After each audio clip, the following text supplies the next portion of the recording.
അപ്പോൾ നമ്മൾ കഴിഞ്ഞ ദിവസത്തെ വീഡിയോന് കുറേ പേര് ഇപ്പോൾ നല്ല കമൻറ്റും ഡൗട്ടും കാര്യങ്ങളൊക്കെ ചോദിച്ച് മെസ്സേജ് അയച്ചിട്ടും കാര്യങ്ങളൊക്കെ ഉണ്ടായിരുന്നു. അപ്പോൾ അവർക്കൊക്കെ ചോദിച്ചാൽ ഒരുവിധം ആൾക്കാരൊക്കെ എനിക്ക് റിപ്ലൈ കൊടുക്കാൻ പറ്റിയിട്ടുണ്ട്. അപ്പോൾ ഈ പറഞ്ഞ പുതിയൊരു ചേഞ്ച് വന്നിരിക്കുന്നു പറഞ്ഞു കഴിഞ്ഞാൽ നമ്മുടെ SDS എന്ന കാറ്റഗറി ത്രൂ ആണ് ഞാനൊക്കെ ഇവിടെ വന്നത്. അതായത് നമ്മൾ കനേഡിയൻ വിസയ്ക്ക് അപ്ലൈ ചെയ്ത് കഴിഞ്ഞാൽ 3 മാസത്തിനുള്ളിൽ നമുക്ക് അതിൻ്റെ പ്രോസസ്സിങ് കാര്യങ്ങളൊക്കെ ചെയ്ത് ഭയങ്കര ഫാസ്റ്റ് ട്രാക്ക് ആയിട്ടുള്ളൊരു ഓപ്ഷനായിരുന്നു അത്. പക്ഷേ ഇപ്പോൾ പറഞ്ഞാൽ ഇന്ത്യൻ ഗവൺമെൻറ്റും കനേഡിയൻ ഗവൺമെൻറ്റും തമ്മിൽ അങ്ങോട്ട് ചെറിയ ചെറിയ പ്രശ്നങ്ങൾ നടക്കുന്ന കാരണം ഈ SDS എന്ന കാറ്റഗറി ഒരു മൊത്തത്തിലെടുത്ത് ഒഴിവാക്കി ഇപ്പോൾ നോൺ SDS എന്നുള്ളൊരു കാറ്റഗറി മാത്രമേ ഉള്ളൂ. അപ്പോൾ അതിൻ്റെ പ്രശ്നം എന്ന് പറഞ്ഞു കഴിഞ്ഞാൽ ഇപ്പോൾ നല്ല പ്രോസസ്സിങ് ടൈം ഭയങ്കര കൂടുതലാണ്. ഓൾമോസ്റ്റ് ഈ 3 മന്ത്സ് എന്നുള്ളത് ചിലപ്പോൾ 6 മന്ത്സോ 8 മന്ത്സോ 1 ഇയർ വരെ പോകാം. പിന്നെ ആകെ കൂടുതൽ അതിൻ്റെ അഡ്വാൻറ്റേജ് എന്ന് പറഞ്ഞാൽ നമ്മളിപ്പോൾ SDS കാറ്റഗറിയിൽ നമ്മൾ കാണിക്കേണ്ട ഒരു GIC എമൗണ്ട് ഉണ്ടായിരുന്നു. അതായത് ഇപ്പോൾ പോലെ $20,000 നമ്മൾ GIC കാണിക്കണം, പിന്നെ ഫുൾ ട്യൂഷൻ ഫീസ് അടയ്ക്കണം, അങ്ങനത്തെ കുറച്ച് സംഭവങ്ങൾ അതിനകത്തുണ്ടായിരുന്നു. ഇപ്പോഴത്തെ പറഞ്ഞാൽ ഈ നോൺ SDS എന്ന് പറഞ്ഞാൽ ഈ സംഭവങ്ങളൊന്നുമില്ല. നമുക്ക് ഇപ്പോൾ മൊത്തം ഫീസ് അടയ്ക്കേണ്ട, പാർഷ്യൽ ഫസ്റ്റ് സെമസ്റ്ററിൻ്റെ ഫീസ് മാത്രം. അതായത് നമ്മൾ മുന്നത്തെ ഇപ്പോഴത്തെ ഒരു കോഴ്സ് നമ്മൾ പഠിക്കുന്ന മിനിമം ഒരു $20,000 ഒരു കൊല്ലത്തിൽ നമുക്ക് ചിലവുണ്ട്. അപ്പോൾ ഇപ്പോഴത്തെ കേസിൽ നമ്മൾ $10,000 അടച്ചു കഴിഞ്ഞാൽ നമുക്ക് ഡയറക്റ്റ് ആ വിസയ്ക്ക് അപ്ലൈ ചെയ്യാനുള്ള ഒരു ഓപ്ഷൻ ഉണ്ട്. അതുപോലെ പറഞ്ഞ പോലെ ഇവിടെ ലിവിങ് എക്സ്പെൻസ് ആയിട്ട് മുന്നേ ഞാനൊക്കെ വരുമ്പോൾ $10,000 നമുക്കിവിടെ ലിവിങ് എക്സ്പെൻസ് കാണിക്കേണ്ടി വന്നിരുന്നു ഒരു വർഷത്തേക്ക്. ഇപ്പോൾ ആ 10,000 എന്നുള്ളത് അവർ 20,000 ആക്കിയിട്ടുണ്ട്. SDS ഉണ്ട്. ഇപ്പോൾ ആ കാറ്റഗറി ഒഴിവാക്കിയതിൻ്റെ പേരിൽ ഇനിയിപ്പോൾ ആ ഒരു എന്താ പറയുക ആ എമൗണ്ട് ബ്ലോക്കിംഗ് എമൗണ്ട് പോലെ നമ്മൾ കാണിക്കാറുണ്ടല്ലോ, ആ എമൗണ്ടിന് കാണിക്കാണ്ട് ഇങ്ങോട്ട് വരാം എന്നുള്ളതാണ് അതിൻ്റെ അഡ്വാൻറ്റേജ്. പക്ഷേ പറഞ്ഞ പോലെ എത്ര നാൾ ഇത് അപ്ലൈ ചെയ്തിങ്ങനെ വെയിറ്റ് ചെയ്തിരിക്കേണ്ടി വരുന്ന ഒരു ഐഡിയ ഇല്ല. നോൺ SDSലാണ് നമുക്ക് അപ്ലൈ ചെയ്യാനുള്ള ഓപ്ഷനുള്ളൂ. പിന്നെ എൻ്റെ അടുത്ത് കുറേ പേര് ചോദിച്ചൊരു കാര്യമാണ്, അതേ പറഞ്ഞാൽ ഇവിടുത്തെ എക്സ്പെൻസുകളെ പറ്റി ഒരു വീഡിയോ ഇടണമെന്ന്. കാനഡയിൽ ഇവിടുത്തെ ഒരു മാസം നമുക്ക് കഴിഞ്ഞ് പോകണമെങ്കിൽ വേണ്ട ചിലവുകളെ പറ്റി ഒരു വീഡിയോ ചെയ്യണമെന്ന് പറഞ്ഞിരുന്നു. അപ്പോൾ ഇപ്പോൾ നല്ല ഏകദേശം അങ്ങനെ ഇന്ന ഒരു മണിക്കൂറിന് എത്രയാണ് ഇപ്പോൾ എനിക്ക് പറഞ്ഞപ്പോൾ അവർ പറഞ്ഞു നമുക്കൊരു മാസം തന്നെ ഗ്രോസറിയുടെ എക്സ്പെൻസ് ഇതിനെ പറ്റി ഒരു ഡീറ്റെയിൽ ആയിട്ട് വീഡിയോ ചെയ്യാമെന്ന് വെച്ചിരുന്നു. അപ്പോൾ ഞാൻ കാര്യമായിട്ട് പ്രിപ്പയർ ചെയ്യാൻ ടൈമൊന്നും കിട്ടില്ല, ജോലിയും കാര്യങ്ങളൊക്കെ തിരക്കിലായിരുന്നു. ജസ്റ്റ് ഇപ്പോൾ എൻ്റെ മൈൻഡിൽ വരുന്ന ഒരു റഫ് അല്ലെങ്കിൽ ഓൾമോസ്റ്റ് ഒരു എസ്റ്റിമേറ്റുള്ള ഒരു എമൗണ്ട് ഞാനിപ്പോൾ പറയാം. അപ്പോൾ ഞാനിപ്പോൾ ഫസ്റ്റ് ഇനീഷ്യലി ഒരു സ്റ്റുഡൻ്റായിട്ട് വന്ന ടൈമിൽ പറഞ്ഞ പോലെ 2022 ജനുവരി വിൻ്ററിൻ്റെ ടൈമിലാണ് ഞാൻ പറഞ്ഞത്. അപ്പോൾ പറഞ്ഞ പോലെ വന്നപ്പോൾ തന്നെ വണ്ടി മേടിക്കുന്നതൊന്നും നടക്കില്ല. കാരണം നമ്മൾ ഇത്രയും പൈസ നമ്മൾ മുടക്കിയിട്ട് ഇങ്ങോട്ട് വരണം, അത് കഴിഞ്ഞ് ഇവിടെ വന്ന് പൈസ വണ്ടി മേടിക്കണമെങ്കിൽ അതിനുള്ള ഫണ്ടായിട്ട് നമ്മൾ വരണം. എൻ്റെ കേസിൽ എനിക്ക് അന്നേരം ഫണ്ട് ഉണ്ടായിരുന്നില്ല. ഞാൻ വന്നൊരു 4 മാസം കഴിഞ്ഞപ്പോഴാണ് ഇപ്പോൾ നല്ല ജോലിയൊക്കെ ചെയ്ത് വണ്ടി മേടിച്ചത്. അപ്പോൾ അതുവരെയുള്ള എക്സ്പെൻസ് ഇപ്പോൾ സ്റ്റാർട്ടിങ് ഇനീഷ്യൽ സ്റ്റേജിലെ എക്സ്പെൻസ് ഞാൻ പറയും. ഇപ്പോൾ നമ്മൾ ഫസ്റ്റ് ആയിട്ട് വരുമ്പോൾ ഉള്ള ഇനീഷ്യൽ എക്സ്പെൻസ് ഉള്ളത് ഇപ്പോൾ നല്ല നമ്മൾ ഈ വിൻ്റർ ജാക്കറ്റ്, വിൻ്റർ ബൂട്ട്, പിന്നെ എനിക്ക് ലാപ്ടോപ്പ് ഉണ്ടായിരുന്നില്ല. അപ്പോൾ ലാപ്ടോപ്പൊക്കെ ഞാൻ ഇവിടെ വന്നിട്ടാണ് മേടിച്ചത്. അപ്പോൾ ഈ പറഞ്ഞ പോലെ അതിൻ്റെ എക്സ്പെൻസുകളൊക്കെ ഞാൻ ജസ്റ്റ് റഫായിട്ട് പറയാം. അപ്പോൾ കുറേ ആൾക്കാർ ചെയ്യണമെന്ന് പറഞ്ഞാൽ നമ്മുടെ ഡെക്കാത്തലോണിൽ പോയിട്ടാണ് വിൻ്റർ ജാക്കറ്റും ഈ പറഞ്ഞ പോലെ ബൂട്ടും സംഭവങ്ങളൊക്കെ മേടിച്ചുകൊണ്ട് വരാം. അപ്പോൾ ഞാൻ എൻ്റെ ഇവിടെ ഫ്രണ്ട്സ് ഒരുപാട് പേരുള്ളവരെ ഞാൻ കുറച്ച് പേര് വിളിച്ച് ചോദിച്ചിരുന്നു, ഞാൻ അങ്ങനെ ജാക്കറ്റ് എവിടെ നിന്ന് മേടിക്കണം, എവിടെ വന്നിട്ട് മേടിക്കുന്നത് വെച്ചപ്പോൾ അവർ പറഞ്ഞു വിൻ്റർ ജാക്കറ്റും ബൂട്ടൊക്കെ നമ്മൾ കാനഡയിൽ നിന്ന് മേടിക്കണമെന്നത്. കാരണം നമ്മൾ ഡെക്കാത്തലോണിൽ നിന്ന് മേടിക്കുമ്പോൾ മിനിമം ജാക്കറ്റിനൊക്കെ ഓൾമോസ്റ്റ് ഒരു 8,000 to 10,000 പ്രൈസ് ഉണ്ടായിരുന്നു. പിന്നെ അത്യാവശ്യം നല്ല ബൂട്ടിനൊക്കെ ഒരു 7,000-6,000 റേറ്റിലാണ് വന്നിരുന്നത്. അപ്പോൾ അവർ പറഞ്ഞു അതിലും ചീപ്പായിട്ട് ഇവിടെ ഇച്ചിരി കൂടി ക്വാളിറ്റിയുള്ള സാധനങ്ങൾ കാൽവിൻ ക്ലൈൻ്റെ ഒക്കെ ജാക്കറ്റുകൾ അതിൻ്റെ ഓൾമോസ്റ്റ് ഈ പറഞ്ഞ പോലെ നമ്മൾ ഡെക്കാത്തലോണിൽ നിന്ന് മേടിക്കാനും ഹാഫ് പ്രൈസിനോട് കിട്ടുമെന്ന് പറഞ്ഞുകൊണ്ട് ഞാൻ ജസ്റ്റ് ഒരു ഹുഡി പോലത്തെ സാധനം ഇട്ടിട്ടാണ് നാട്ടിൽ നിന്ന് വന്നത്. അതുകൊണ്ട് എനിക്ക് അങ്ങനെ കുറച്ച് പൈസ സേവ് ചെയ്യാൻ പറ്റി. മാത്രമല്ല നാട്ടിൽ നിന്ന് നമ്മൾ മേടിക്കുന്ന പ്രൊഡക്റ്റിനേക്കാളും കുറച്ചും കൂടി ഇവിടുത്തെ പ്രൊഡക്ട്സ് ഇവിടുത്തെ വെതറിന് വേണ്ടി സ്യൂട്ടബിളായിട്ട് ഉണ്ടാക്കിയ കാരണം കുറച്ചും കൂടി എളുപ്പമായിരിക്കും ഇവിടുത്തെ സാധനങ്ങൾ യൂസ് ചെയ്യുമ്പോഴത്തേനും. നമുക്ക് അത്രയും പറഞ്ഞ പോലെ തണുപ്പൊക്കെ അത്രയും റെസിസ്റ്റ് ചെയ്യാനുള്ള കഴിവുള്ള മെറ്റീരിയൽ വെച്ചിട്ട് ഉണ്ടാക്കിയാണ് ഇവിടുത്തെ വിൻ്റർ ജാക്കറ്റ്, ഈ പറഞ്ഞ പോലെ പഫ ജാക്കറ്റുകൾ, അതുപോലെ ബൂട്ടുകൾ, സോക്സ് ഒക്കെ ഇവിടുത്തെ ഇച്ചിരി ബെറ്റർ ഓപ്ഷൻ. അതുകൊണ്ട് എല്ലാവരും ഇപ്പോൾ പറഞ്ഞ ഡെക്കാത്തോണ്ടിൽ പോയി സാധനങ്ങൾ മേടിക്കാണ്ടിരിക്കുക, ഇവിടെ വന്ന് മേടിക്കുക. ജസ്റ്റ് ഇങ്ങോട്ട് വരുമ്പോൾ ജസ്റ്റ് അന്ന് എയർപോർട്ടിൽ നമ്മൾ ഇവിടെ എത്തണ വരെയുള്ളൊരു തണുപ്പ് നമുക്ക് സഹിക്കാൻ പാകത്തിന് 2 ഹുഡിയോ അല്ലെങ്കിൽ 2-3 ടീഷർട്ടും കാര്യങ്ങളൊക്കെ ഇട്ട് കഴിഞ്ഞാൽ ഓൾമോസ്റ്റ് സെറ്റാണ്. അപ്പോൾ ആ ഒരു കാര്യം മൈൻഡിൽ വയ്ക്കുക. അപ്പോൾ ആ ഒരു കണക്കിൽ നമുക്ക് കുറച്ച് പൈസ സേവ് ചെയ്യാൻ പറ്റും. ഇവിടെ വന്ന് വിൻ്റർ ജാക്കറ്റ് മേടിക്കുന്നത് ഞാൻ എൻ്റെ ഫസ്റ്റത്തെ വിൻ്റർ ജാക്കറ്റ് മേടിക്കുന്നത് എനിക്ക് $50 ഉണ്ടായുള്ളൂ ജാക്കറ്റിന്. അത്യാവശ്യം നല്ല മൗണ്ടൻ വെയർ ഹൗസ് എന്നായിരുന്നു ബ്രാൻഡിൻ്റെ പേര്. ആരെങ്കിലും നോക്കണമെങ്കിൽ നോട്ട് ചെയ്ത് വെച്ചോളൂ. $50-60 അത്യാവശ്യം നല്ല വിൻ്റർ ജാക്കറ്റ് നമുക്ക് കിട്ടും. പിന്നെ പറഞ്ഞ പോലെ ബൂട്ടും ഈ പറഞ്ഞ പോലെ അവരുടെ തന്നെ ബൂട്ടാണ് മേടിച്ചത്. അതിന് ഈ പറഞ്ഞ പോലെ $35 അങ്ങനെ എന്തോ ആയുള്ളൂ. അപ്പോൾ അതിലും ചീപ്പായിട്ട് നമുക്ക് കിട്ടും. വാൾമാർട്ട് എന്ന് പറഞ്ഞാൽ നമ്മളിവിടെ കടകളുണ്ട്, അവിടെ പോയി കഴിഞ്ഞാൽ ഇതിലും ചീപ്പായിട്ട് നമുക്ക് സാധനങ്ങൾ കിട്ടും. അപ്പോൾ ഞാൻ ഒരു ബേസിക് ആയിട്ടുള്ള നല്ലൊരു ക്വാളിറ്റിയുള്ള സാധനം നമ്മൾ മൗണ്ടൻ വെയർ ഹൗസ് ആണ് ബ്രാൻഡ് പറഞ്ഞത്. അപ്പോൾ അതിന് നമുക്കൊരു $100 റൗണ്ട് ചെയ്ത് അതിൻ്റെ പ്രൈസാക്കാം. അപ്പോഴും ഈ പറഞ്ഞ പോലെ നാട്ടിൽ നിന്ന് $6,000 ജാക്കറ്റ് മേടിക്കുന്നതിൻ്റെ പ്രൈസ് ഇതിന് രണ്ടിനും കൂടി ആവുന്നുള്ളൂ.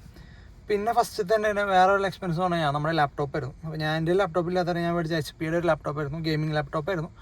ഇപ്പോൾ നമ്മൾ ഈ പറഞ്ഞ പോലെ അത്യാവശ്യം കാര്യങ്ങളൊക്കെ സ്പീഡ് വേണമാണല്ലോ. ഈ പറഞ്ഞാൽ ഞാൻ ഇപ്പോൾ കുറച്ച് ഫോട്ടോ വീഡിയോ ഒക്കെ ഇതിൽ എഡിറ്റ് ചെയ്യണ കാരണം അതിന് വേണ്ടിയിട്ടാണ് ഞാൻ ആ ലാപ്ടോപ്പ് മേടിച്ചത്. അപ്പോൾ അതിന് HP പവിലിയൻ എന്ന് പറഞ്ഞൊരു മോഡലായിരുന്നു. അന്ന് എനിക്ക് ഇവിടെ വന്ന് ചിലവായത് ഓൾമോസ്റ്റ് ഒരു $980 നാട്ടിലെ 60,000 താഴെ വന്നിട്ടുള്ളൂ. നാട്ടിലെ സെയിം ലാപ്ടോപ്പ് ഞാൻ ചോദിച്ചപ്പോൾ 68-70 രൂപയൊക്കെ പറഞ്ഞത്. മാത്രമല്ല ഇവിടുത്തെ നമ്മുടെ അഡാപ്റ്റർ മീൻസ് ലാപ്ടോപ്പ് കുത്തണ പ്ലഗ് വ്യത്യാസമുണ്ട്. അപ്പോൾ അതൊക്കെ ഇവിടെ നാട്ടിൽ നിന്ന് മേടിച്ചുകൊണ്ട് വരണമെങ്കിൽ പ്രശ്നം എന്ന് പറഞ്ഞാൽ നമ്മൾ ഈ പറഞ്ഞാൽ അതിൻ്റെ അഡാപ്റ്ററും കാര്യമെല്ലാം കൊണ്ടുവരണം. മാത്രമല്ല നാട്ടിൽ ഇച്ചിരി പ്രൈസും കൂടുതലാണ്. ഇവിടെ നമുക്ക് ഇച്ചിരി കൂടി ചീപ്പായിട്ട് സംഭവം കിട്ടും. ഈ പറഞ്ഞ പോലെ മാക്ബുക്കൊക്കെ മേടിക്കുന്ന സ്റ്റുഡൻറ്റ് ഓഫറിൽ ആണെങ്കിൽ നമുക്ക് ഈ മാക്ബുക്കിനൊക്കെ $1200 നമുക്ക് മാക്ബുക്ക് എയർ മേടിക്കാൻ പറ്റും. അപ്പോൾ ഞാൻ ചെയ്ത ടൈമിൽ ഞങ്ങളുടെ കോഴ്സിന് മാക്ബുക്ക് കമ്പാറ്റബിൾ അല്ല എന്ന് പറഞ്ഞുകൊണ്ട് ഞാനത് മേടിച്ചില്ല. പകരം ഇതാണ് മേടിച്ചത്. അപ്പോൾ അതിൻ്റെ ഒരു കോസ്റ്റ് ആയിട്ട് നമ്മൾ $1200. ഇതിനകത്ത് ഞാൻ വേണ്ടി ഈ ഫ്ലൈറ്റ് ടിക്കറ്റിൻ്റെ അങ്ങനത്തെ കോസ്റ്റുകളൊന്നും ഞാൻ ഇതിൽ വരുന്നില്ല. ഞാൻ ഇവിടെ വന്നിട്ടുള്ള എക്സ്പെൻസിൽ മാത്രമേ ഞാൻ പറയാനുള്ളൂ. ഇനി ബാക്കി എന്തെങ്കിലും എക്സ്പെൻസിൽ വേണമെന്നുണ്ടെങ്കിൽ നിങ്ങൾ കമൻറ്റ് ചെയ്ത് കഴിഞ്ഞാൽ നമുക്ക് അതിനെപ്പറ്റി വീഡിയോ ചെയ്യാം. പിന്നെ ഇവിടെ വന്നിട്ട് ഈ പറഞ്ഞ പോലെ അക്കോമഡേഷൻ ഇവിടെ നമ്മൾ മിക്ക സ്ഥലങ്ങളിൽ നമ്മളിപ്പോൾ പറഞ്ഞ പോലെ ആദ്യമായിട്ട് വരുമ്പോൾ ഒരു ഫസ്റ്റ് മന്ത് റെൻറ്റും ലാസ്റ്റ് മന്ത് റെൻറ്റും നമ്മൾ മുൻകൂട്ടി കൊടുക്കണം. അതായത് ഇൻ കേസ് ഇപ്പോൾ നമ്മൾ 2 മാസം നിന്ന് നിർത്തുവാണെങ്കിൽ ആ 2ാമത്തെ മാസത്തെ റെൻ്റ് അവർക്ക് കൈപ്പറ്റാൻ വേണ്ടിയിട്ടാണ് അവർ അങ്ങനെ ചെയ്യുന്നത്. അപ്പോൾ ഞാൻ എൻ്റെ കുറച്ച് ഫ്രണ്ട്സ് കൂടി ഉണ്ടായിരുന്നു. മീൻസ് നാട്ടിൽ നിന്ന് വാട്സപ്പ് ഗ്രൂപ്പുകൾ പരിചയപ്പെട്ടതാണ്. അപ്പോൾ അവർ ത്രൂ ഇങ്ങനെ കൺഫർമേഷൻ കൊടുത്തിട്ട് ഒരു സ്ഥലത്ത് അക്കോമഡേഷൻ റെഡി ആയിരുന്നു. പക്ഷേ ഞാൻ വന്നത് എൻ്റെ ഫ്രണ്ട്സിൻ്റെ അടുത്തേക്കാണ് ഡയറക്റ്റ് പോയത്. മിസ്സാകലാണ് നിന്നിരുന്നത്. അതുകൊണ്ട് കുറച്ച് 1-2 ആഴ്ച അവിടെ നിന്നിട്ടാണ് ഇങ്ങോട്ട് വന്നത്. പക്ഷേ അവിടെ മിസ്സാകല അവന്മാർ കൂടെ വന്ന കാരണം എനിക്ക് എൻ്റെ ഫുഡും കാര്യങ്ങളൊക്കെ അവന്മാർ നോക്കി. അവന്മാർ ഒരുപാട് തന്നെ ഹെൽപ്പ് ചെയ്തു, ആഷിഖ് ബ്രോ ഒക്കെ.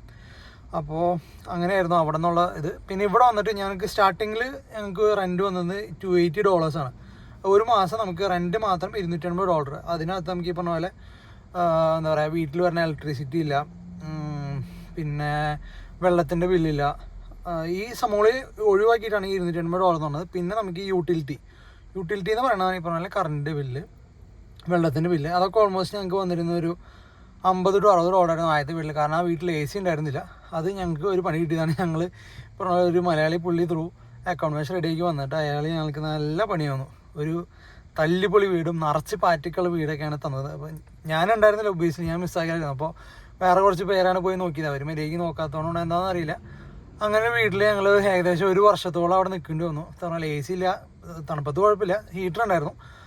പക്ഷേ സമ്മറിലേക്ക് അങ്ങോട്ട് വന്നപ്പോഴത്തേനും ചൂടെടുത്തിട്ട് മനുഷ്യൻ ഇരിക്കാൻ നിൽക്കാൻ പറ്റാത്ത അവസ്ഥയായിരുന്നു. ബേസ്മെൻറ്റിൽ മാത്രം ചെറിയൊരു തണുപ്പുള്ളതുകൊണ്ട് ഉറങ്ങാനെന്നുള്ള ഒരു മൈൻഡ് വരുമ്പോൾ നേരെ ബേസ്മെൻറ്റിൽ പോയി കിടന്ന് ഉറങ്ങാണ് പൊതുവേ ചെയ്യാറ്. അപ്പോൾ നാട്ടിൽ നിന്ന് ഈ പറഞ്ഞ പോലെ പൈസ കൊടുക്കുമ്പോൾ സൂക്ഷിക്കുക. ഇവിടെ ആരെങ്കിലും ഉണ്ടെങ്കിൽ അവരുടെ അടുത്ത് ഡയറക്റ്റ് ചെന്ന് നോക്കിയിട്ട് മാത്രം അക്കോമഡേഷൻ കൺഫേം ചെയ്തെടുക്കുക. അപ്പോൾ അതാണ് നമ്മുടെ അക്കോമഡേഷൻ്റെ കഥ. അപ്പോൾ നമ്മൾ ഈ പറഞ്ഞ പോലെ എല്ലാവരും നോക്കിയിട്ട് ചെയ്യുക. അപ്പോൾ ഈ പറഞ്ഞ പോലെ first and last month rent വന്നിട്ട് ഈ പറഞ്ഞ പോലെ നമ്മൾ പറഞ്ഞത് എത്ര $280 ഒരു മാസം റെൻറ്റ്. അപ്പോൾ അത് × 2 അതാണ് നമ്മൾ ഇനീഷ്യലി കൊടുക്കുന്നത്. ഏകദേശം ഒരു $550 അടുത്താണ് നമ്മൾ ഇനീഷ്യലി കെട്ടി വയ്ക്കേണ്ടി വന്നത് 2 മാസത്തേക്ക് വേണ്ടിയിട്ട്. മീൻസ് ഫസ്റ്റ് ആൻഡ് ലാസ്റ്റ് മന്തിന് വേണ്ടിയിട്ട് ഞങ്ങൾ 1 വർഷം തന്നു. പിന്നെയുള്ള ഈ ഓരോ മാസത്തെ റെൻറ്റ് നമ്മൾ എല്ലാ മാസം ഇപ്പോൾ 280 വെച്ചിട്ടാണ് കൊടുക്കുന്നത്. അത് ഈ പറഞ്ഞ പോലെ ഓണറല്ല, ഞങ്ങൾക്ക് തന്ന ഒരു ഏജൻറ്റാണ്. അപ്പോൾ ഈ ഏജൻറ്റാണ് നമ്മൾ പണി പറ്റിച്ചത്. ആ വീട്ടിലെ നിറച്ച് പാറ്റിയും നിറച്ച് ഈ പറഞ്ഞ പോലെ മുട്ടയും കാര്യങ്ങളൊക്കെ ആയിരുന്നു. എങ്ങനെ അവിടെ നിന്നു പോലും ഒരു ഐഡിയ ഇല്ല. അപ്പോൾ ആ കാര്യം ശ്രദ്ധിക്കുക. അപ്പോൾ ആ മന്ത്ലി റെൻറ്റ് അന്ന് വന്ന സമയത്തും ഒരു 280 അപ്പോൾ ഈ പറഞ്ഞ പോലെ വിത്ത് യൂട്ടിലിറ്റി നമുക്ക് വന്നിരുന്നത് 280 + 50 ഓൾമോസ്റ്റ് ഒരു $310-320 നമുക്ക് ആ ഒരു ടൈമിൽ ചിലവ് വന്നിരുന്നത്. അതിനുശേഷം നമ്മളൊരു ഏകദേശം 1 വർഷം കഴിഞ്ഞപ്പോഴത്തേനും നമ്മൾ വീട് മാറി. കോളേജിൻ്റെ കുറച്ചും കൂടി അടുത്ത് ഫാൻഷോ കോളേജിലാണ് ഞാൻ പഠിച്ചത്. അപ്പോൾ അതിന് ഒരുപാട് ഭയങ്കര അടുത്ത്, മീൻസ് ഒരു 5 മിനിറ്റ് നടക്കാൻ പോലും ദൂരമില്ല, അത്ര അടുത്തൊരു വീട് കിട്ടി. ഡയറക്റ്റ് ഓണറിൻ്റെ നിന്ന് എടുത്താലും നമുക്ക് ഇച്ചിരി ചീപ്പായിട്ട് കിട്ടി. അപ്പോൾ അന്നേരം ഞങ്ങളുടെ റെൻറ്റ് കുറച്ച് കൂടി. കാരണം മറ്റേ വീടെന്ന് പറഞ്ഞു കഴിഞ്ഞാൽ ഇപ്പോൾ നല്ല ഫെസിലിറ്റീസ് കാര്യങ്ങളൊക്കെ കുറവായിരുന്നു. അപ്പോൾ ഈ വീട്ടിലെന്ന് പറഞ്ഞു കഴിഞ്ഞാൽ AC ഉണ്ട്, പിന്നെ റൂം അത്യാവശ്യം വൃത്തിയുണ്ടായിരുന്നു, ലൊക്കേഷൻ നല്ലതാണ്. അപ്പോൾ ഇവിടെ വന്നിട്ട് നമുക്ക് റെൻറ്റ് ഓൾമോസ്റ്റ് ഒരു 300-310 അടുത്തായിട്ടുണ്ട് ഇപ്പോൾ മന്ത്ലി. അത് ഈ പറഞ്ഞ പോലെ ഷെയറിംഗ് ആയിട്ട് നിൽക്കുന്ന കാരണമാണ് അങ്ങനെ അത്രയും കുറവില്ല നമുക്ക് കിട്ടുന്നത്. ഇനി ഒറ്റയ്ക്കൊക്കെ സിംഗിൾ റൂം നോക്കുകയാണെങ്കിൽ ഏകദേശം ഒരു മിനിമം പ്രൈസ് എന്ന് പറഞ്ഞു കഴിഞ്ഞാൽ $500 ഒരു സിംഗിൾ റൂമിൻ്റെ പ്രൈസ് ഇവിടെ ലണ്ടൻ ഏരിയയിൽ വന്നിട്ട്. അത് ഈ പറഞ്ഞ പോലെ പല റേറ്റിനുണ്ട്. 500 എന്ന് പറയുമ്പോൾ റൂമിൻ്റെ വലിപ്പം അത്ര ഉണ്ടാവില്ല, ചെറിയ റൂമായിരിക്കും. ഈ പറഞ്ഞ പോലെ 600-ൻ്റെ റൂമുണ്ട്, 700-ൻ്റെ റൂമുണ്ട്, 800-ൻ്റെ റൂമുണ്ട്, 1000-ൻ്റെ റൂമാണ്.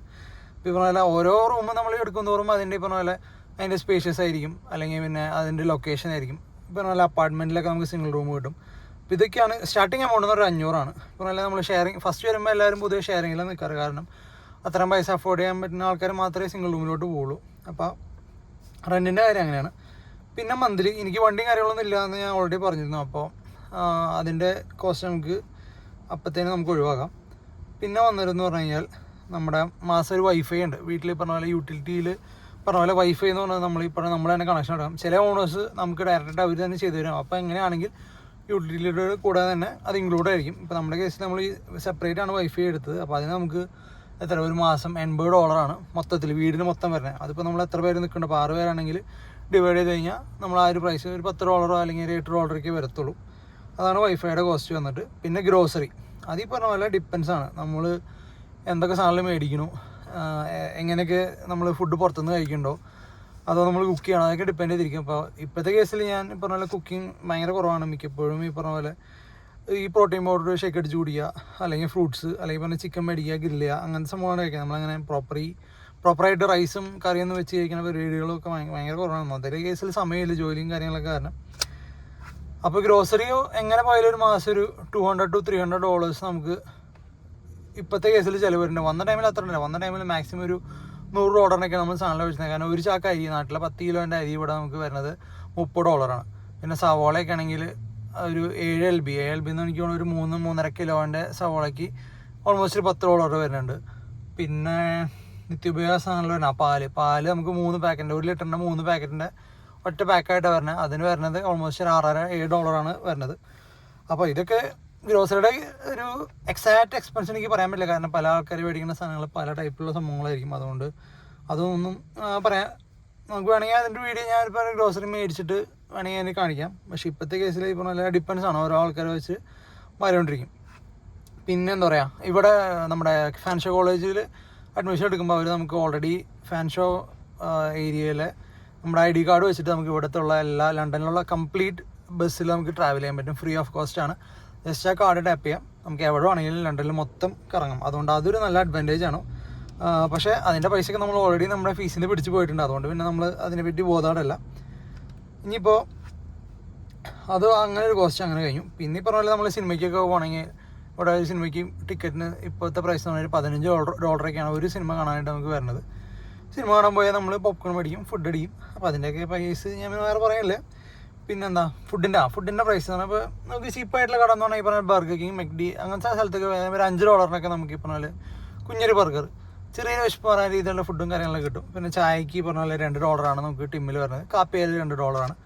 പിന്നെ ഈ ഷേക്സ് അങ്ങനത്തെ ഡ്രിങ്കിലോട്ട് പോകുമ്പോഴത്തേനും $5 നമുക്ക് ചിലവ് വരുന്നുണ്ട്. പിന്നെ എന്താ എക്സ്പെൻസുകൾ എന്ന് പറയുമ്പോഴത്തേനും വന്ന ടൈമിൽ ഇത്രയൊക്കെ തന്നെയായിരുന്നു വന്ന ടൈമിലുള്ള എക്സ്പെൻസ്. കാരണം ഫീസ് നമ്മൾ ഓൾറെഡി നാട്ടിൽ നിന്ന് അടച്ചിട്ടാണ് വന്നത്. അതിനെ വേണ്ടി ചിന്തിക്കണ്ടായിരുന്നു. പിന്നെ നമ്മൾ ഈ ഇട്ട GIC എമൗണ്ട് എന്നുള്ള സംഭവം ഞാൻ നേരത്തെ പറഞ്ഞല്ലോ, ആ GIC എമൗണ്ട് നമുക്ക് എല്ലാ മാസവും ഇങ്ങോട്ട് കിട്ടുമായിരുന്നു. അപ്പോൾ എനിക്ക് CIBC ഇവിടെ പല ബാങ്കുകളിലാണ്. അപ്പോൾ ഓരോ ബാങ്ക് ഡിപ്പെൻഡ് ചെയ്ത് നമുക്ക് മാറിയാണ് പറഞ്ഞല്ലോ പ്രൈസിൻ്റെ മീൻസ് GICയുടെ അലൊക്കേഷൻ പറയുന്നത്. എനിക്കൊക്കെ എല്ലാ 1.5 മാസം കൂടുമ്പോൾ $1000 വെച്ച് വന്നിരുന്നത്. ചില ബാങ്കുകളിൽ എല്ലാ മാസവും $600 വെച്ച് വന്നിരുന്ന ഒരു സെറ്റപ്പ് ഉണ്ടായിരുന്നു. അത് ഡിപ്പെൻസ്, നിങ്ങൾ ഏത് ബാങ്ക് എടുക്കണോ എന്നതിനെ വെച്ച് അത് മാറിക്കൊണ്ടിരിക്കും. പിന്നെ എന്തായിരുന്നു ഫസ്റ്റത്തെ ഇനീഷ്യൽ എക്സ്പെൻസ്. പിന്നെ ഡ്രസ്സ് സംഭവങ്ങളൊക്കെ നമ്മൾ ഓടി നാട്ടിൽ നിന്ന് മേടിച്ചിട്ടാണ്. സ്റ്റുഡിയോ എന്നാണ് ഞാൻ പോയി സാധനങ്ങളൊക്കെ ഒരുവിധം ഡ്രസ്സുകളൊക്കെ മേടിച്ചിട്ട് വന്ന് അത്യാവശ്യം ചീപ്പായിട്ട് കിട്ടി. അതായിരുന്നു ഇനീഷ്യലി എക്സ്പെൻസ്. ഈ പറഞ്ഞ പോലെ വലിയ എക്സ്പെൻസ് ഒന്നും ഉണ്ടായിരുന്നില്ല, കാരണം പുറത്തുനിന്ന് ഫുഡ് കഴിക്കൽ വളരെ കുറവായിരുന്നു. വന്ന ടൈമിലൊക്കെ നമ്മൾ ചപ്പാത്തി, ബ്രെഡ്, പീനട്ട് ബട്ടർ, ഈ 3ആയിരുന്നു നമ്മുടെ മെയിൻ സാധനം. എല്ലാ ദിവസവും രാവിലെ ഇരിക്കുന്നത് ബ്രെഡ്, പീനട്ട് ബട്ടർ, ചപ്പാത്തി, പീനട്ട് ബട്ടർ. ഇതാകുമ്പോൾ സമയം ലാഭം, പൈസയും കുറവ്. അതൊക്കെ ഒരു കാലം. അത് കഴിഞ്ഞിട്ട് പിന്നെ 4 മാസം കഴിഞ്ഞപ്പോൾ ഞാൻ വണ്ടി മേടിക്കുമ്പോഴാണ് നമ്മുടെ ഈ ചിലവുകൾ എന്ന് പറഞ്ഞ സംഭവം നമ്മൾ കൂടുന്നത്. കാര്യം വണ്ടി മേടിക്കുമ്പോൾ നമുക്ക് ഗുണങ്ങളുണ്ട്. കാരണം നമ്മുടെ ട്രാവൽ ടൈം കുറയും. നമ്മൾ ബസ്സിൽ ഒരു സ്ഥലത്ത് നിന്ന് പറഞ്ഞ ഒരു എന്താ പറയുക 10 കിലോമീറ്റർ ദൂരമുള്ള സ്ഥലത്തേക്ക് നമ്മൾ ബസ്സിൽ പോകണമെങ്കിൽ മിനിമം ഒരു മണിക്കൂറെങ്കിലും എടുക്കും. കാരണം എല്ലാ റെസിഡൻഷ്യൽ ഏരിയക്കൂടെയും കയറിയിട്ടായിരിക്കും ബസ്സുകൾ പോവുക. അപ്പോൾ അതിൻ്റെ പേരിൽ പറഞ്ഞ പോലെ ഞാൻ ജോലി ചെയ്തിരുന്നത് ഓൾമോസ്റ്റ് ഒരു 13 കിലോമീറ്റർ അപ്പുറമായിരുന്നു നിൽക്കണ വീട്ടിൽ നിന്ന്. അപ്പോൾ അതുകൊണ്ട് എനിക്ക് ഒരു 1.5-2 മണിക്കൂർ 2 ബസ് കയറിയിട്ടാണ് ഞാൻ അങ്ങോട്ട് പോയിരുന്നത്. അപ്പോൾ എല്ലാ ദിവസവും ഒരു ഓൾമോസ്റ്റ് ഒരു 3-4 മണിക്കൂർ എനിക്ക് നഷ്ടമായിരുന്നു. അപ്പോൾ അതിൻ്റെ പേരിലാണ് ഞാൻ കാറ് മേടിച്ചത്. കാരണം നമുക്ക് 15 മിനിറ്റിൽ ഓടിച്ചെത്താൻ പറ്റും. അപ്പോൾ അത്ര സമയം ലാഭം ചെയ്യാനും പറ്റി, അത്രയും സമയം വർക്ക് ചെയ്യാനും പറ്റി. അപ്പോൾ നമുക്ക് അത്രയും കൂടുതൽ പൈസ ഉണ്ടാക്കാനും പറ്റി. അപ്പോൾ കാറ് വരുമ്പോൾ നമ്മുടെ എക്സ്പെൻസ് കൂടണം. കാരണം നമ്മൾ ചുമ്മാ പുറത്ത് പോവും, എന്തെങ്കിലും ഫുഡ് അടിക്കാൻ പോവും, അല്ലെങ്കിൽ കുറേ ടിം ഹോട്ടൽസ് ഇവിടുത്തെ റെസ്റ്റോറൻറ്റ്സ് ഒക്കെ ഡ്രൈവ് ത്രൂ നമ്മൾ വണ്ടി കയറ്റി സ്പീക്കറിൽ പറയണു, തൊട്ട് അപ്പുറത്തെ വിൻഡോയിൽ നിന്ന് ഫുഡ് മേടിക്കണം. അതായിരുന്നു സെറ്റപ്പ്. അപ്പോൾ വണ്ടി ഇല്ലാത്തടത്തോളം കാലം ഇതൊന്നുമില്ല. വണ്ടി വരുമ്പോഴത്തേന് ഇങ്ങനത്തെ എക്സ്പെൻസുകൾ കൂടും. പ്ലസ് നമ്മുടെ റവന്യൂ ഇൻകമും കൂടും. കാരണം നമുക്ക് ഓപ്പർച്യൂണിറ്റീസ് ഉണ്ട്. ഊബർ ഈറ്റ്സോ, സ്കിപ്പ് ദ ഡിഷസോ, അങ്ങനെ ഫുഡ് ഡെലിവറി ചെയ്യാം, അല്ലെങ്കിൽ ഗ്രോസറി മേടിച്ച് ഡെലിവറി ചെയ്യണം ജോലികളൊക്കെ. അതൊരു എന്താ പറയുക, ഒരു സ്റ്റെപ്പിംഗ് സ്റ്റോൺ പോലെയായിരുന്നു. നമുക്ക് ഇതുവരെ ഇല്ലാത്തൊരു ആക്സസ് കിട്ടി. നമുക്ക് കുറച്ച് കാശുണ്ടാക്കാൻ നമുക്ക് വേണമെന്നുണ്ടെങ്കിൽ നമുക്ക് സ്വയം കാശുണ്ടാക്കാനുള്ള ഒരു ഓപ്പർച്യൂണിറ്റി. മറ്റേന്ന് നമ്മൾ ജോലി ഇങ്ങനെ അന്വേഷിച്ച് ഏതെങ്കിലും കടയിൽ ജോലി അന്വേഷിച്ച് നടക്കേണ്ട അവസ്ഥയായിരുന്നു. അപ്പോൾ അതാണ് കാറ് വരുമ്പോഴുള്ള ഗുണം അതായിരുന്നു. പിന്നെ കാറിൻ്റെ എക്സ്പെൻസ്. ആ വണ്ടി ഞാൻ റെഡി ക്യാഷ് കൊടുത്ത് മേടിച്ചാണ്. അതേപോലെ യൂസ്ഡ് വണ്ടിയാണ്, 2006 മോഡൽ ഒരു Mazda 6 ആണ്. ഇപ്പോൾ ഇവിടെ ഫേസ്ബുക്ക് മാർക്കറ്റ് പ്ലേസിലാണ് മിക്കവരും വണ്ടികൾ മേടിക്കുക. അപ്പോൾ അതിൽ നിന്ന് ഞാൻ മേടിച്ചാണ്. വണ്ടിക്ക് കിട്ടിയ പണികൾ ഓൾറെഡി ഞാൻ എനിക്ക് കഴിഞ്ഞ വീഡിയോയിലും പറഞ്ഞിരുന്നു. അപ്പോൾ വണ്ടിക്ക് മാസം ഇവിടെ ഇൻഷുറൻസ് പറഞ്ഞു കഴിഞ്ഞാൽ ഒരു വർഷത്തേക്ക് എൻ്റെ വണ്ടിക്ക് വന്നിരുന്നത് $2500 ഞാൻ ഇനീഷ്യലി എടുത്തപ്പോൾ വന്നിരുന്നത്. അപ്പോൾ ഈ $2500 നമുക്ക് വേണമെങ്കിൽ ഒരുമിച്ച് അടയ്ക്കാം. പക്ഷെ നമ്മൾ വരുമ്പോൾ സ്റ്റുഡൻ്റ് ആണല്ലോ, നമ്മുടെ കയ്യിൽ പൈസ ഇല്ലല്ലോ, അതുകൊണ്ട് നമ്മൾ ഒരുമിച്ച് അടച്ചില്ല. നമുക്കത് മന്ത്ലി സ്പ്ലിറ്റ് ചെയ്യാം. ഈ 2500 നമ്മൾ ഡിവൈഡ് ബൈ 12 ചെയ്തിട്ട് ഓൾമോസ്റ്റ് ഒരു $280 എന്തായിരുന്നു ഞാൻ എല്ലാ മാസവും പേ ചെയ്തുകൊണ്ടിരുന്നത്. ഇവിടെ ഇൻഷുറൻസ് കമ്പനീസ് ഒരുപാടുണ്ട്. TD ഉണ്ട്, ഈ പറഞ്ഞ പോലെ യൂണിയൻ ഇൻഷുറൻസ് ഉണ്ട്, ഡെസ്ജാർഡൻസ് ഉണ്ട്. അപ്പോൾ എൻ്റെ TD ആയിരുന്നു. അത് ഈ പറഞ്ഞ പോലെ നമ്മൾ പല പല ഇൻഷുറൻസിൽ ചെക്ക് ചെയ്ത് കോട്ട് എടുത്തിട്ടാണ് നമ്മൾ ഈ പറഞ്ഞ പോലെ ഒരു ഇതിലേക്ക് കിട്ടിയത്. അപ്പോൾ ആ ഒരു വണ്ടിക്ക് ഒരു എക്സ്പെൻസ് വന്നിരുന്നു. അപ്പോൾ ഈ പറഞ്ഞ പോലെ മന്ത്ലി എക്സ്പെൻസ് നമ്മൾ മുന്നേ പറഞ്ഞിരുന്ന ആ റെൻറ്റും യൂട്ടിലിറ്റിയും ഗ്രോസറിയും കൂടെ ഈ ഒരു 250 അഡീഷണൽ വന്നു. അതിൻ്റെ പുറത്ത് വണ്ടിയുടെ പെട്രോൾ, അത് ഡിപ്പെൻസ് ഓൺ ദ ഓട്ടാണ്. ഇപ്പോൾ എല്ലാ മാസവും ഞാൻ ഓൾമോസ്റ്റ് മേടിച്ചിരുന്ന ടൈമിലൊക്കെ ഒരു മാസം ഒരു $100 താഴെ നമ്മൾ പെട്രോൾ അടിച്ചിരുന്നുള്ളൂ. നമ്മളങ്ങനെ അധികം എങ്ങോട്ടും പോയിരുന്നില്ല. അതിനുശേഷം ഞാനിപ്പോൾ ഊബർ ഈറ്റ്സും ഈ പറഞ്ഞ സ്കിപ്പ് ദ ഡിഷസ് ഒക്കെ സൈനപ്പ് ചെയ്ത് അത് ഓടി തുടങ്ങിയപ്പോൾ വണ്ടി പറഞ്ഞാൽ കിലോമീറ്ററുകൾ കൂടി ഓടി തുടങ്ങി. കാരണം നമ്മുടെ ബേസിക് ആവശ്യത്തിനേക്കാളും കൂടുതൽ നമ്മൾ ഈ പറഞ്ഞ പോലെ പൈസ ഉണ്ടാക്കാൻ വേണ്ടി നമ്മൾ ഓടുമ്പോൾ കൂടുതൽ കിലോമീറ്റർ നമ്മൾ ഓടാൻ തുടങ്ങി. അപ്പോൾ നമ്മുടെ ഈ പറഞ്ഞ പോലെ പെട്രോളിൻ്റെ പൈസ 100 150 150 200 അങ്ങനെയാണ് നമ്മുടെ ഈ പറഞ്ഞ പോലെ പെട്രോളിൻ്റെ എക്സ്പെൻസ് കൂടി വന്നു. അപ്പോൾ ഈ അഡീഷണലായിട്ട് നമുക്ക് ഓൾമോസ്റ്റ് ഒരു $450-500 എക്സ്ട്രാ നമ്മുടെ എക്സ്പെൻസിൻ്റെ മുകളിൽ വന്നു. പക്ഷേ അവിടുത്തെ വേറെ കേസ് എന്ന് പറഞ്ഞാൽ നമ്മുടെ ഇൻകമും അതനുസരിച്ച് കൂടി. മറ്റേത് നമ്മൾ പാർട്ട് ടൈമിന് പോകുന്ന ജോലി ഇൻകം മാത്രമേ ആയിരുന്നുള്ളൂ. ഇപ്പോൾ എന്ന് പറഞ്ഞാൽ നമുക്ക് ഈ വണ്ടി ഓടിച്ചുണ്ടാക്കുന്ന പൈസ നമ്മുടെ ഇൻകമിലോട്ട് വന്നു. അപ്പോൾ അതുകൊണ്ട് അത് അവിടെ ബാലൻസ് ഔട്ടായി പോയി. അപ്പോൾ അങ്ങനെയായിരുന്നു ആ വണ്ടി വന്നപ്പോൾ എക്സ്പെൻസ്. പിന്നെ വന്നപ്പോൾ കുറേ പേര് എൻ്റെ അടുത്ത് പറഞ്ഞു പുതിയ വണ്ടി എടുത്തൂടെ, അതല്ലേ ഇച്ചിരി നല്ലത്. പുതിയ വണ്ടി എടുക്കുമ്പോൾ പ്രശ്നം എന്ന് പറഞ്ഞാൽ നമ്മൾ വന്ന് ഒന്നും സെറ്റിലൊന്നും ആയിട്ടില്ല, നമ്മൾ പ്രോപ്പർ ജോലി ആയിട്ടില്ല, നമ്മുടെ കയ്യിൽ സേവിങ്സ് കാര്യങ്ങളൊന്നും ഇല്ലയെന്നുണ്ടെങ്കിൽ അങ്ങനത്തെ സിറ്റുവേഷൻ നമ്മൾ പുതിയ വണ്ടി എടുക്കാൻ പോയി കഴിഞ്ഞാൽ പുതിയ വണ്ടിയുടെ പ്രശ്നം എന്ന് പറഞ്ഞാൽ നമ്മളെല്ലാ 2 ആഴ്ച കൂടുമ്പോൾ അല്ലെങ്കിൽ എല്ലാ മന്ത്ലി നമുക്കിവിടെ ഓപ്ഷൻസ് ഉണ്ട്. നമുക്ക് ഈ ഫൈനാൻസ് ചെയ്ത് കഴിഞ്ഞാൽ വണ്ടിയുടെ അടവ് അടച്ചുകൊണ്ടിരിക്കും. അപ്പോൾ നാട്ടിൽ നമ്മൾ ലോൺ അടയ്ക്കുന്ന പോലെ തന്നെ നമ്മളിവിടെ ലോണിൽ വണ്ടി എടുത്തു കഴിഞ്ഞാൽ നമുക്ക് മന്ത്ലി അടയ്ക്കാം, അല്ലെങ്കിൽ 2 ആഴ്ച കൊണ്ട് അടയ്ക്കാം. ഇവിടെ മിക്ക ജോലികൾക്കും 2 ആഴ്ചയ്ക്ക് കൂടുമ്പോഴാണ് നമുക്ക് സാലറി ക്രെഡിറ്റ് ആണ്. അപ്പോൾ അതുകൊണ്ട് മിക്ക ആൾക്കാരും ചൂസ് ചെയ്യുന്നത് 2 ആഴ്ചത്തെ പേയ്മെൻറ്റ് പ്ലാൻ ആയിരിക്കും. അപ്പോൾ ഞാനും അങ്ങനെയാണ് ഈ പുതിയ വണ്ടി എടുത്ത്. അപ്പോൾ ഈ പറഞ്ഞ പോലെ ഇനീഷ്യലി എടുക്കാണ്ടിരുന്നുള്ള കാരണം എന്ന് പറഞ്ഞാൽ എല്ലാ ബൈ വീക്കിൽ ഈ പറഞ്ഞ പോലെ പൈസ ഇങ്ങനെ 300 വെച്ചിട്ട് നമ്മൾ പോയിക്കൊണ്ടിരിക്കുമ്പോൾ നമുക്കതൊരു ബാധ്യതയായിട്ട് തോന്നും. അതേസമയം നമ്മൾ കുറച്ച് പൈസ സേവ് ചെയ്ത് വെച്ചിട്ട് നമ്മളൊരു യൂസ്ഡ് വണ്ടി മേടിക്കുമ്പോൾ എന്താണ് നമുക്ക് ആകെ ഇൻഷുറൻസിൻ്റെ ചിലവ് മാത്രം നോക്കിയാൽ മതി, പെട്രോൾ അടിച്ചാൽ മതി. പുതിയ വണ്ടിയാകുമ്പോൾ നോക്കി ഇൻഷുറൻസ് അടയ്ക്കണം, പെട്രോൾ അടിക്കണം, പിന്നെ ഈ ബൈ വീക്കിൽ അടവടയ്ക്കണം. അപ്പോൾ അതിൻ്റെ പേരിൽ മിനിമം ഏതൊരു ചെറിയൊരു വണ്ടി, ഇപ്പോൾ ഹോണ്ട സിവിക്കൊക്കെയാണ് ഇപ്പോൾ മിക്കപ്പോഴും ഇവിടെ ആൾക്കാർ എടുക്കുന്ന വണ്ടി, അത് എടുത്താൽ പോലും ഒരു മാസം നമുക്ക് $1000 to $1100 നമുക്ക് എല്ലാ മാസവും റെഗുലർ എക്സ്പെൻസ് ആയിട്ട് വരും. അപ്പോൾ ഇത്രയും പൈസ നമ്മൾ ഒരുമിച്ച് ഒരു കൊല്ലപ്പോൾ നോക്കി കഴിഞ്ഞാൽ എത്രയും 1000 into 12 മാസം എന്ന് കഴിഞ്ഞാൽ ഓൾമോസ്റ്റ് ഒരു $12,000 to $13,000 നമുക്ക് ചിലവ് വരുന്നുണ്ട്. പ്ലസ് ഈ വണ്ടിയുടെ സർവീസ് ഉണ്ട്, ഈ പറഞ്ഞ പോലെ വണ്ടിക്ക് വരുന്ന ബാക്കി ചെറിയ നമ്മളിപ്പോൾ പുതിയ വണ്ടിയാകുമ്പോൾ നമ്മൾ വാഷ് ചെയ്യണം, പിന്നെ പ്രോപ്പറായിട്ട് മെയിൻറ്റെയിൻ ചെയ്യണം. അപ്പോൾ അതിൻ്റെ എക്സ്പെൻസുകളൊക്കെ ഭയങ്കരമായിട്ട് കൂടും. മറ്റേതാകുമ്പോൾ ജസ്റ്റ് ഇൻഷുറൻസ് അടയ്ക്കുക, ഓടിച്ചോണ്ട് നടക്കുക, ചെറിയ തട്ടും മുട്ടും പറ്റിയാലും കുഴപ്പമില്ല. നമ്മൾ ഫസ്റ്റ് വരുമ്പോൾ നമ്മൾ ഒരു യൂസ് വണ്ടി എടുത്തു കഴിഞ്ഞാൽ നമ്മൾ ഈ പറഞ്ഞാൽ ഇവിടുത്തെ നിയമങ്ങൾ വ്യത്യാസമുണ്ട്. നാട്ടിൽ വണ്ടി ഓടിക്കുന്ന പോലെ അല്ല ഇവിടെ വണ്ടി ഓടിക്കണേ, പറഞ്ഞാൽ റൂൾസ് വ്യത്യാസമുണ്ട്. ഈ പറഞ്ഞ പോലെ ഇച്ചിരി സുഖമാണ് നാട്ടിൽ വെച്ച് നോക്കുമ്പോൾ വണ്ടി ഓടിക്കാനായിട്ട്. പക്ഷെ നമ്മൾ ഫസ്റ്റായിട്ട് അത് എടുക്കുമ്പോഴത്തേനും ചെറിയൊരു ബുദ്ധിമുട്ട് തോന്നും, പിന്നീട് അത് യൂസ്ഡ് പോയി. അപ്പോൾ അതുകൊണ്ട് ഞാൻ ഇപ്പോൾ ആരുടെ അടുത്ത് ചോദിച്ചാൽ ഞാൻ റെക്കമെൻഡ് ചെയ്യുക, ഒരു പുതിയ വണ്ടി എടുക്കണേക്കാളും നല്ലത് യൂസ്ഡ് വണ്ടി എടുത്ത് ഓടിച്ച് പഠിച്ച് ഒന്ന് കോൺഫിഡൻ്റായി നിങ്ങളൊന്ന് സ്റ്റേബിളായി അത്യാവശ്യം നിങ്ങൾക്ക് ഇൻകമും കാര്യങ്ങളുണ്ട്, സേവിങ്സ് ഉണ്ടെന്നുണ്ടെങ്കിൽ പുതിയ വണ്ടി എടുക്കാനുള്ള പ്രശ്നമില്ല. അപ്പോൾ ഞാൻ ഈ വണ്ടി എടുക്കുന്നത് എൻ്റെ സ്റ്റഡീസ് കഴിഞ്ഞിട്ടാണ് എനിക്ക് പുതിയ ഞാൻ RAV4 മേടിക്കുന്നത്. എനിക്ക് ഞാൻ തോന്നുന്നു അതിൻ്റെ വീഡിയോ അതൊരു ചെയ്തിട്ടില്ല. അപ്പോൾ അത് നമുക്ക് പേ ചെയ്യാം. അപ്പോൾ ഈ വണ്ടി എടുക്കുമ്പോഴത്തേന് പറഞ്ഞാൽ മന്ത്ലി പേയ്മെൻറ്റ് നമുക്ക് അഫോർഡ് ചെയ്യാൻ പറ്റണം. ഡൗൺ പേയ്മെൻറ്റ്, അതായത് നമ്മളിപ്പോൾ ഒരു വണ്ടി മേടിക്കുമ്പോൾ ഡൗൺ പേയ്മെൻറ്റ് ഇട്ട് കഴിഞ്ഞാൽ നമുക്ക് ഈ മന്ത്ലി വരുന്ന അടവുകൾ കുറയ്ക്കാൻ പറ്റും. അപ്പോൾ അങ്ങനെ ഓപ്ഷനിലാണ് ഞാനെടുത്ത്. അപ്പോൾ കുറച്ച് പൈസ കാര്യങ്ങൾ ഡൗൺ ഇട്ടിരുന്നു. അപ്പോൾ അതിനെപ്പറ്റിയൊക്കെ നമ്മൾ ഡീറ്റെയിൽ അറിയണമെന്നുണ്ടെങ്കിൽ പറയാം. ഇപ്പോൾ നമ്മൾ പറഞ്ഞാൽ ബേസിക് എക്സ്പെൻസുകളെ പറ്റിയാണ് പറഞ്ഞത്. അപ്പോൾ ഇതൊക്കെയാണ് നമ്മുടെ മന്ത്ലി എക്സ്പെൻസുകൾ. പിന്നെ ഞാനിപ്പോൾ ഈ വന്നിട്ട് ഓൾമോസ്റ്റ് 3 വർഷം ആവാറായി. ഈ ഒരു 3 വർഷത്തെ ക്രെഡിറ്റ് ഹിസ്റ്ററി, അതായത് നമ്മൾ ഇവിടെ കാനഡയിൽ ക്രെഡിറ്റ് കാർഡ് എന്ന് പറഞ്ഞ സംഭവമില്ലാണ്ട് നമ്മളൊരു പരിപാടി നടക്കില്ല. കാരണം നമ്മൾ ഇനീഷ്യലി വന്ന് നമ്മളൊരു സിം എടുക്കണമെങ്കിൽ പോലും നമ്മുടെ ക്രെഡിറ്റ് ചെക്ക് ചെയ്യും. അപ്പോൾ നമ്മളിവിടെ വരുമ്പോഴത്തേനും നമ്മൾ പുതിയ ഒരാളായിരുന്നു, നമുക്ക് ക്രെഡിറ്റ് ഹിസ്റ്ററിയും കാര്യങ്ങളൊന്നും ഇല്ല. അപ്പോൾ നമ്മൾ പാസ്പോർട്ട് വെച്ചിട്ടാണ് നമ്മൾക്ക് ഇഷ്യൂ ചെയ്ത് തരുന്നത് ഒരു സിം കാർഡ്. അതിനുശേഷം നമ്മൾ ഒരു ബാങ്ക് അക്കൗണ്ട് തുടങ്ങി GST നമ്മൾ നാട്ടിൽ നിന്ന് അടച്ച പൈസ വെച്ചിട്ട് നമ്മൾ ആ സെയിം ബാങ്കിൽ പോയി നമ്മൾ ക്രെഡിറ്റ് കാർഡ് മേടിക്കണം. ക്രെഡിറ്റ് കാർഡ് കൊണ്ടാണ് ഇവിടെ ലൈഫ് നടക്കുന്നത്. നമ്മളെ എല്ലാ പേയ്മെൻറ്റ്സും കാര്യങ്ങളും നമ്മൾ ചെയ്യാൻ ക്രെഡിറ്റ് കാർഡിലാണ്. കാരണം ക്രെഡിറ്റ് ഹിസ്റ്ററി നമ്മൾ ബിൽഡ് ചെയ്യണം, ക്രെഡിറ്റ് സ്കോർ നമ്മൾ കൂടണം. എന്നാലേ നമുക്ക് ഇവിടെ പറഞ്ഞ പോലെ വണ്ടി മേടിക്കണമെങ്കിൽ ലോൺ അപ്രൂവ് ആവണം, അല്ലെങ്കിൽ നമുക്കൊരു പുതിയ ഫോൺ മേടിക്കണമെന്നുണ്ടെങ്കിൽ അതിൻ്റെ ലോൺ അപ്രൂവ് ആവണം. അപ്പോൾ ഇങ്ങനത്തെ കാര്യങ്ങൾക്കൊക്കെ ക്രെഡിറ്റ് ചെക്ക് ചെയ്യും. അതുകൊണ്ട് ക്രെഡിറ്റ് കാർഡ് എന്ന് പറഞ്ഞു കഴിഞ്ഞാൽ ഇവിടെ മസ്റ്റ് ആയിട്ടുള്ള സാധനമാണ്. അപ്പോൾ ഞാൻ ഇവിടെ പറഞ്ഞ പോലെ പൈസ ആയിട്ട് നാട്ടിലെ പോലെ നമ്മൾ ചിലവാക്കില്ല. ഫുള്ള് ഫോൺ കൊണ്ടുപോകുന്നു, ടാപ്പ് ചെയ്യുന്നു, മേടിക്കുന്നു. എന്ത് ഓൺലൈനിലായാലും കടയിൽ പോയാലും ഗ്രോസറി മേടിക്കണം എല്ലാവരുടെയും പറഞ്ഞ പോലെ ഫോൺ ടാപ്പ് ചെയ്ത് നമ്മളറിയില്ല. പൈസ എടുത്ത് ചിലവാക്കാൻ നമുക്ക് മനസ്സിലാവും, നമ്മൾ ഇത്രയും പൈസ ചിലവാക്കേണ്ടത് മനസ്സിലാവും. നമ്മൾ ടാപ്പ് ചെയ്യണത് നമ്മൾ അറിയണില്ല എത്ര പോകണമെന്ന്. നമ്മൾ ജസ്റ്റ് എത്ര ബില്ല് പോലും നോക്കാണ്ട് ചില സമയത്ത് നമ്മൾ ടാപ്പ് ചെയ്ത് പോകും. അപ്പം അങ്ങനെ ടാപ്പ് ചെയ്ത് ഈ കഴിഞ്ഞ 3 വർഷത്തെ എൻ്റെ ക്രെഡിറ്റ് ഹിസ്റ്ററി, മീൻസ് ക്രെഡിറ്റിൻ്റെ മൊത്തത്തിലുള്ള ഒരു എക്സ്പെൻസ് നോക്കിയിട്ട് ഞാൻ തന്നെ ഞെട്ടിപ്പോയി. അത് ഞാൻ വേണമെങ്കിൽ ഒരു സെപ്പറേറ്റ് വീഡിയോ ആയിട്ട് ചെയ്യാം. അതിനുള്ളൊരു സംഭവം ഉണ്ട് കണ്ടിട്ട്. കാരണം അത്രയും പൈസ ക്രെഡിറ്റിൽ നിന്ന് പോയെന്ന് പറഞ്ഞാൽ എനിക്ക് പോലും വിശ്വസിക്കാൻ പറ്റില്ല. കാരണം ഫീസായി അടച്ചിട്ടില്ല, വണ്ടിയുടെ അടവായി അടച്ചിട്ടില്ല, എന്താ പറയുക, വണ്ടിയുടെ ഇൻഷുറൻസ് മാത്രമേ അതിന് പോകുന്നുള്ളൂ. അതൊരു വർഷം മാക്സിമം പോയാൽ $2,000-2,500 നമുക്ക് വരുന്നത്. ഇപ്പോൾ ഈ 2 വണ്ടി ഉള്ളതുകൊണ്ട് നമുക്ക് 2 വണ്ടി ഇൻഷുറൻസ് പോയിട്ട് ഓൾമോസ്റ്റ് ഒരു $4,000 എടുത്ത് നമുക്കൊരു വർഷം വരുന്നുണ്ട്. എന്നാലും അതിൻ്റെ ഇരട്ടിയാണ് നമ്മുടെ ക്രെഡിറ്റ് കാർഡിൻ്റെ എക്സ്പെൻസ് ഇതുവരെ ഉള്ളത്. അപ്പോൾ നമുക്ക് അടുത്ത വീഡിയോയിൽ ചെയ്യാം.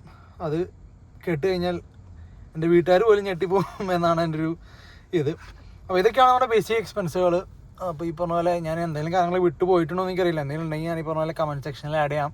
അതുപോലെ നിങ്ങൾക്ക് എന്തെങ്കിലും ഡൗട്ട് ഉണ്ടെങ്കിൽ എൻ്റെ അടുത്ത് ചോദിക്കാം. ഈ പറഞ്ഞ പോലെ എന്തൊക്കെ എക്സ്പെൻസിനെ പറ്റിയോ അല്ലെങ്കിൽ ഇനി എന്തെങ്കിലും വീഡിയോ പുതിയതായിട്ട് ചെയ്യണമെങ്കിലോ ഒക്കെ പറയാം. എല്ലാ എന്താ പറയുക റെക്കമെൻഡേഷനും കാര്യങ്ങൾ എന്തെങ്കിലും പറയാം, നമുക്ക് നോക്കാം. ഫാൻഷോ കോളേജിനെ പറ്റിയും അല്ലെങ്കിൽ ലണ്ടൻ എന്ന സ്ഥലത്തെ പറ്റിയും അല്ലെങ്കിൽ കാനഡനെ പറ്റിയൊക്കെ വേറെ എന്തെങ്കിലും ഡൗട്ടും കാര്യങ്ങളുണ്ടെങ്കിൽ കമൻറ്റ് ചെയ്യുക.